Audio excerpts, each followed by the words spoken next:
कहानी गांव की माटी।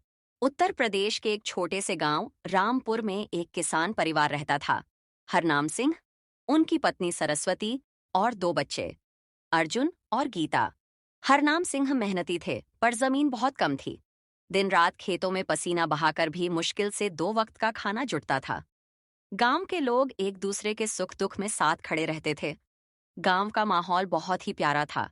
सुबह मंदिर की घंटियां, खेतों से आती बैलों की घंटियों की आवाज और शाम को चौपाल पर बुजुर्गों की बातें।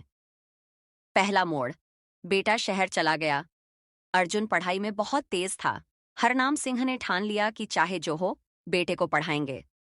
उन्होंने अपनी आधी जमीन बेच दी और अर्जुन को शहर भेज दिया ताकि वह कॉलेज में दाखिला ले सके। पहले तो अर्जुन को शहर बहुत अजीब लगा। ऊंची ऊंची इमारतें, ट्रैफिक का शोर और लोगों का भाग दौड़ भरा जीवन। धीरे धीरे वह पढ़ाई में लग गया और अच्छे अंकों से पास हुआ। उसे एक बड़ी कंपनी में नौकरी मिल गई। हरनाम सिंह और सरस्वती रोज चिट्ठी आने का इंतजार करते। अर्जुन हर महीने पैसे भेजता और कहता, अम्मा बाबूजी, अब आप लोगों को किसी चीज की कमी नहीं रहेगी। दूसरा मोड़, बदलता समय समय बीतता गया। अर्जुन अब शहर में बस चुका था। धीरे धीरे उसके बोलचाल, पहनावे और सोच में बदलाव आने लगा। उसने शहर की रीति रिवाज, पार्टियां और नए दोस्तों का साथ अपना लिया। एक दिन अर्जुन की मुलाकात रीमा से हुई, जो उसी कंपनी में काम करती थी। दोनों में दोस्ती हुई और फिर शादी की बात चल पड़ी। अर्जुन ने अपने माता पिता को बताया, रीमा शहर की है, पढ़ी लिखी है, मैं उसी से शादी करना चाहता हूं। हरनाम सिंह ने कहा, बेटा, अगर तुम्हें खुशी इसी में है तो हमें मंजूर है, बस अपने संस्कार मत भूलना। तीसरा मोड़, गांव की दूरी। शादी के बाद अर्जुन ने गांव आना लगभग बंद कर दिया। रीमा को गांव का जीवन पसंद नहीं था। धूल भरी सड़कें, मिट्टी का घर और बिजली की कटौती उसे असहज करती थी। हर नाम से त्योहार पर बेटे का इंतजार करते, पर अर्जुन हमेशा बहाने बना देता। एक दिन सरस्वती ने कहा, बाबूजी, हमारा बेटा अब शहर का हो गया है, उसे गांव की माटी की खुशबू याद नहीं रही। हरनाम सिंह ने चुपचाप आसमान की ओर देखा। शायद मन ही मन बोले, किसान का बेटा जब खेतों की मिट्टी भूल जाता है, तब उसके भीतर की जड़ें सूखने लगती हैं।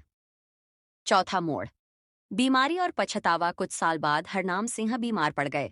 गांव के डॉक्टर ने कहा, शहर ले जाइए, यहाँ इलाज मुश्किल है।